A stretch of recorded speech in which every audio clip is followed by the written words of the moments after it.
बार बार हम कह रहे हैं कि सोच बदलिए, सोच बदलिए।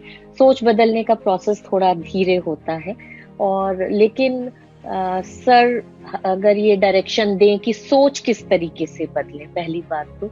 और दूसरा कि गांव को जो एग्री से एग्री बिजनेस को कैसे हम बना सकते हैं, क्योंकि बिल्कुल सही है कि उसी इकाई से सब कुछ चलेगा।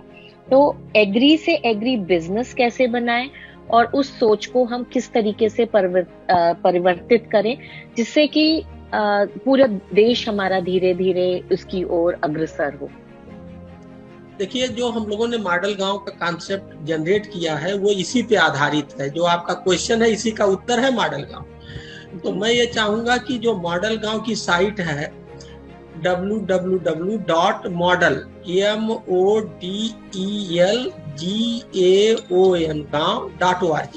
इसमें इसका पूरा डिटेल है। उसको हमने बहुत सिंपल तरीके से बनाया है।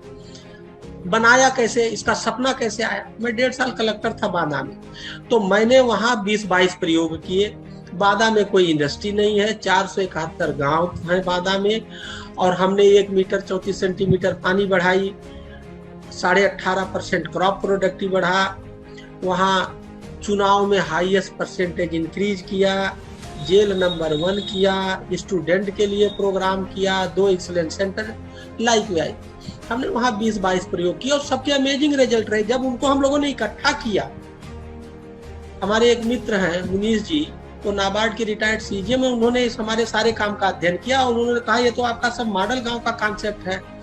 और जब हम लोगों ने इस मॉडल गांव के कॉन्सेप्ट पे बात की, उन्होंने जो प्रपोजल दिया हमने अपने सोशल मीडिया में शेयर किया, तो आईसीसीआई फाउंडेशन के जो नेशनल हेड है उन्होंने फोन किया, हमारी उनसे बात हुई। कहीं साहब मैं आपको फॉलो करता हूँ, ये वास्तव में जिसने भी आपका ये लिटरेचर तैयार किया है, ये बादा में ही सफलता क्यों रहे, इसको, इस सफलता को पूरे प्रदेश में, देश में फैलाइए आप, ये अच्छा है, इसको करिए। तो मैंने मुनीष जी को उनको कनेक्ट किया, और जब कनेक्ट किया तो हम लोग एक मॉडल गांव का कॉन्सेप्ट बनाया। अब आप देखिए गांव में सबसे बड़ी दिक्कत क्या है? गांव में जो सबसे बड़ी दिक्कत यह है कि गांव में अभी विकास का मुद्दा ही नहीं है। गांव धनी होने नहीं चाहता, गांव में विकास के बारे में पता ही नहीं है कि क्या विकास है, क्यों विकास है। विकास गांव में नहीं पहुंचा है। तो हमारा पार्ट ये है कि हम लोग एक विलेज मैनिफेस्टो बनाए हैं, उसमें 25 पॉइंट है, पढ़ाई, दवाई, कमाई, विवाद रहित गांव। गांव के एक पन्ने पे, जैसे वो चुनाव प्रचार में छपता है 25 पन्ने का, ऑनलाइन कोई भी आदमी हमारे मॉडल गांव की साइट पे जाके जनरेट कर सकता है और ऑनलाइन उसको सॉफ्ट कॉपी ले ले, प्रचार भेजे। पहला पार्ट है कि विलेज मैनिफेस्टो के माध्यम से गांव में एक माहौल बनाना विकास के मुद्दे का।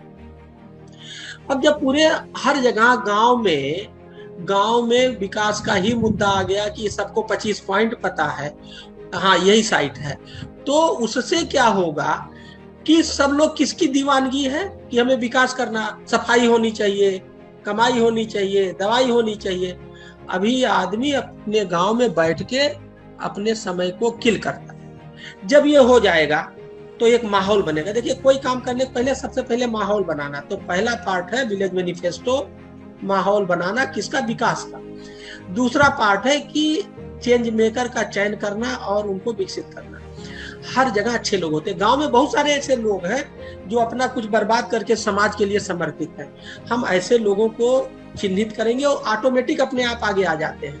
उनको हम लोग ट्रेंड करेंगे जिले में ही, जहाँ अच्छा काम, बकरी पालन, भेड़ पालन, मुर्गी पालन या मछली पालन या कोई अच्छी खेती, वहां हम उन्हें भेजेंगे ग्रुप में, सीख के आएंगे, अपने गांव में लागू करेंगे।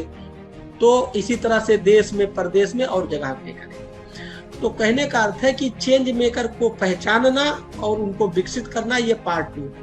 और पार्ट 3 है कि जब गांव में माहौल बन गया और गांव में 8, 10, 20 लोग अच्छे तैयार हो गए कि गांव को अब काया पलट कर देनी है, गांव को विकसित कर देना है, तो तीसरा पार्ट है एफपीओ। तो वही लोग और गांव के लोग मिलके, चेंज मेकर और गांव के लोग मिलके एफपीओ बनाएंगे और उसे चलाएंगे। अन्ना हजारे जी का हम सभी लोग नाम जानते हैं। अन्ना हजारे जी डंपर ड्राइवर थे, रिटायर होने के बाद आए, उन्होंने अपने गांव को कैसे चेंज मेकर, एक आदमी आए और पूरे गांव को चेंज कर दिया। तो हमें हमारी कहानी बिल्कुल वही है। और मैं आपको बता दूं, आज के डेट में हर जिले में 10-20 गांव ऐसे हैं कि वहां का प्रधान या वहां का कोई पढ़ा लिखा आदमी या वहां का कोई आदमी उस गांव को मॉडल गांव बना रहा है। इस दिशा में बहुत सारे मॉडल गांव पर अपने आप इस दिशा में काम शुरू हो गए हैं और हर जिले में मॉडल गांव। तो उनकी संख्या को बढ़ाना है और रिप्लिकेट करना है। तो ये जो मॉडल गांव है ये हैंड होल्डिंग कर रहा है, क्या पार्ट 1 से पार्ट 2 से पार्ट 3 से। तो हमारा ये कहना है कि जो लोग हमारे साथ जुड़ना चाहते हैं, मॉडल गांव की साइट पे जाएं, रजिस्ट्रेशन करें और हम उनको हैंड होल्डिंग करेंगे, गाइड करेंगे और उनके गांव को मॉडल गांव में कन्वर्ट कराएंगे। अब फिर वही क्वेश्चन आता है, देखिए किसी भी गांव को मॉडल गांव बनाने के लिए कम से कम 10 साल की जरूरत है। 10 साल हमारी आदत हो गई है कि हम इधर लगाएं और उधर पाएं, तो ये बात बहुत अच्छी नहीं है। तो इसके लिए हमें इंतजार करने की जरूरत होगी और पेशेंस रखने की जरूरत होगी। और मेरा आप सभी लोगों से अनुरोध है कि मॉडल गांव बहुत तेजी से, ये जो हमारा प्रोग्राम है, मैं इसका ऑनरेरी मेंटर हूँ, वही मुनीष गंगवार जो रिटायर्ड नाबार्ड के सीजीएम में इसके प्रेसिडेंट हैं। आईसीसीआई फाउंडेशन इसको सपोर्ट कर रहा है कि ऑर्गेनाइज वे में कैसे इसको स्प्रेड किया जाए, रिप्लिकेट किया जाए। तो आप बहुत सारे लोग जुड़ रहे हैं, लोगों को मजा आ रहा है, लोगों को अच्छा लग रहा है। हमारा मॉडल गांव का एक शब्द में मैं कहूँ तो मॉडल गांव लोगों का फोकस चेंज कर रहा है, urban from urban to rural. एक बार उनका फोकस चेंज हो जाएगा, फिर वहां गांव में वो देखने लगेंगे और गांव में देखने लगेंगे तो उनको जो दिक्कत आएगी तो हमारे साथ रजिस्टर हो जाएंगे, तो हम उनकी दिक्कत हैंड होल्डिंग करके दूर होते रहेंगे। We are knowledge partner. Model Gaon is a knowledge partner, facilitator, coordinator to remove the obstacles to convert the village from agri into agri village.